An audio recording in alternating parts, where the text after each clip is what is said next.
Social মিডিয়ার যুগ। সত্যি কি আমরা খুব কাছাকাছি? আজকের দিনে Facebook, Instagram, Twitter, chat GPT, আরও কত কি অ্যাপস, এগুলো সব কিছুই মানুষের কানেক্টিভিটির জন্য। মুহূর্তের মধ্যেই পুরো পৃথিবী আপনার হাতে। একজনের সাথে কানেক্টিভিটি আরেকজনের সাথে সেকেন্ডের মধ্যে আমরা পেতে পারি। কিন্তু এত সংযুক্ত থাকার পরেও আমরা কি সত্যিই কাছাকাছি? আগে যখন আমরা অবসর সময় পেতাম, সবার বাড়ির সবাই উঠোনে বসে গল্প করতো, কেউ বা আবার বিকেলে সবাই মিলে ছাদে বসে গল্প করতো। এভাবেই মানুষের মধ্যে কানেক্টিভিটি বাড়তো, হৃদ্যতা, আন্তরিকতা এগুলো বাড়তো।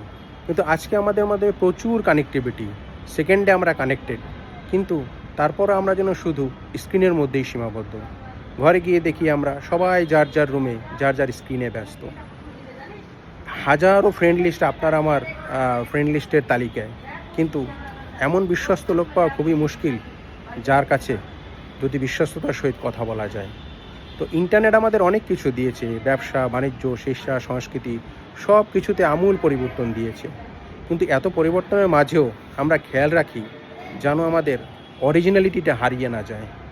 আজকে ইন্টারনেটের মাধ্যমে আমরা সব আত্মীয় স্বজন সবার সাথেই কানেক্টেড আছি কম বেশি, কিন্তু মানুষের ভালোবাসার আসল নোটিফিকেশনটা পাওয়া যায় কিন্তু তার কাছাকাছি গিয়ে কথা বললে, একটু সময় দিলে, গুরুত্ব দিলে।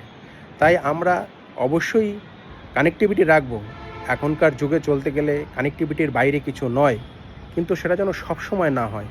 আমাদের নিজেদের জন্য একটু সময় রাখি, পরিবারের জন্য একটু সময় রাখি, আত্মীয় স্বজনের জন্য সময় রাখি, তারপরে যেন আমরা বাকি সময়টা ইন্টারনেটে দেওয়ার চেষ্টা করি। কাজের মাঝে যেটুকু থাকবো সেটা আলাদা, কিন্তু সব কিছুর বাইরেও নিজেদের জন্য যেন স্ক্রিনের বাইরে একটু আলাদা সময় রাখার চেষ্টা করি।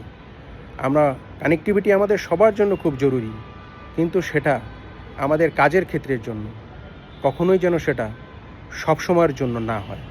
Thank you.